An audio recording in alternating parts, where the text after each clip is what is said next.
Atin mo nang marinitin ang ating lulutuin ngayon, guys. Mayroon namang suka at saka naman toyo ang ating minarinit sa ating lulutuin na karne. Ito siya, guys. Atin mo na itong halu-haluin siya pang magka pariya ang kanyang timplada natin. Ito ating halu-haluin at lagyan natin ng giniling na paminta. Ito siya, guys, upang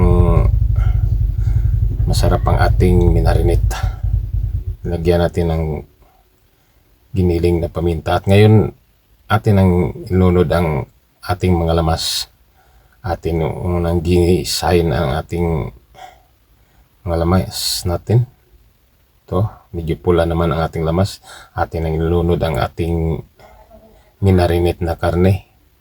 Ito siya, guys, ang ating ginawa sa pagluluto natin.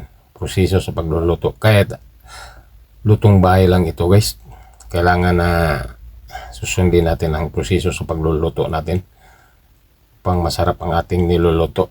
Hindi na natin nilagyan ng asin ang ating niluluto ngayon, guys, kasi nga ang tuyo naman ang nagdadala sa panimpla. Lagyan na lang natin ng cubes. Wala man tayong magic sarap, kaya cubes na lang, ating chicken cubes ang ating nilagay. Ating lagyan ng kaunting ketchup, guys, kaunti pang malinamnam ang ating niluluto na pork chop adobo ang tawag nito. Ito siya, guys. Atin mo nang halu-haluin ito ang ating niluluto. Ito ang proseso sa pagluluto, guys, upang masarap ang ating niluluto. Atin mo nang halu-haluin siya pang magkahalo ang kanyang timpla.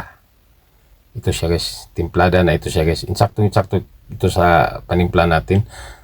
Lagyan natin ng additional nating pangpasarap ang ating niluluto.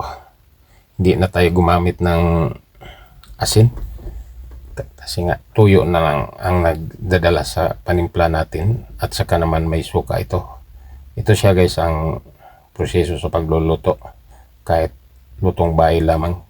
Ito siya, guys, ang ating ginawa para sa ating panghapunan na ulam ngayon, pork chop adobo. Lutong-luto na.